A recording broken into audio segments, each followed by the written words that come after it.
giving you an opportunity to get the full story from the people who tell it best. This is Mediacom News Leaders.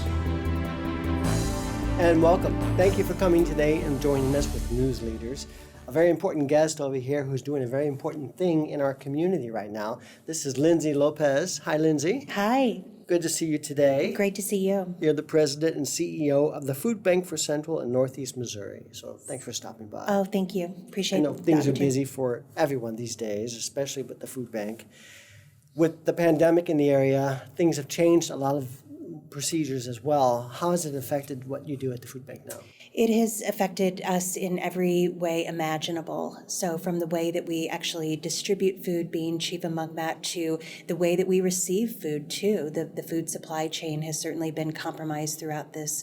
Nothing that we do has been without an impact. Have you had to develop new programs in order to handle this? We have across the board. One key thing that we have had to do is change the model that we use at the pantries that we provide food to, including the central pantry here in Columbia.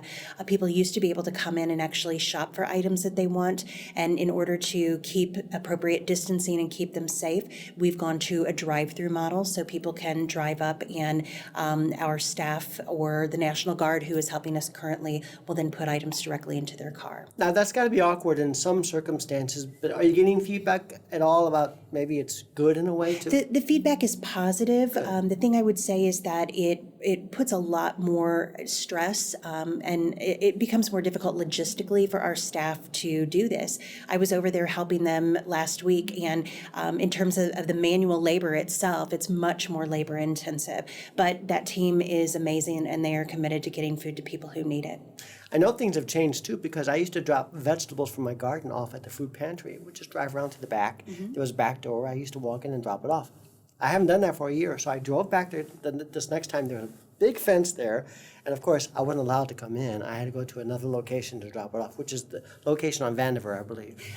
So yes, we've had to divert a few things right now during these uncertain and abnormal circumstances, but we hope to be, as soon as things change, back in business and taking those contributions again. Yeah. How many counties are under the guidance of the food bank? So we actually serve 32 counties in central and northeast Missouri, roughly 1/3 of the state, and almost 19,000 square miles. That's a lot. It's a lot, and it's largely rural too, as you might imagine.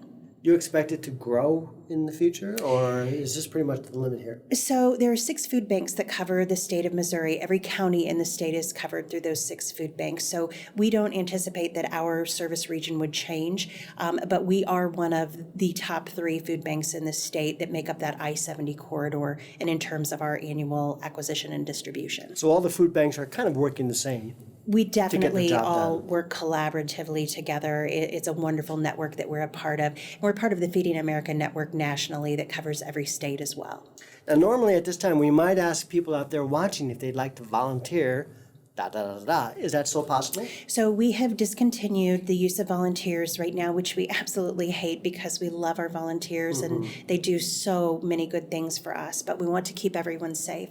So at this point, we are just watching the numbers very carefully, and at any given time when we feel that it is safe for volunteers to come back, we will welcome them with open arms, and we will be shouting that to the rooftops, absolutely. We're all looking for that day, right? We are too. But people can still help. They sure in can. many different ways. How They can they sure help? can. Just be an advocate for us. Tell our story and tell why our role in this community is important. Like us on social media. Follow the work that we're doing there as well. And if anyone feels so inclined to make a gift, we would certainly be appreciative for that as well. How could they make that gift? So the best thing to do is go to our website, and that is sharefoodbringhope.org. All of the information that you would ever want to know about the food bank is right there. sharefoodbringhope.org. You've got it. Is there a phone number people can call? Or? Sure. Our main line is 474-1020, and of course that's a 573 area code. 474-1020. Can they stop by the food bank if they need to for questions? If someone needs to, absolutely. We have a receptionist there who can answer questions or get access to one of us if they need something. The location on Vandiver. 2101 Vandiver Drive. Otherwise, sharefoodbringhope.org. That'll get you lots of information too. I hope the next time we talk, things have changed. on an upward spiral. We all need that, don't we? Yes, absolutely. But Thank you. we thank you for your role in all this, Lindsay, and making it all happen. So thank you so much, and thanks for being a guest today. My pleasure. See you next time. Appreciate it.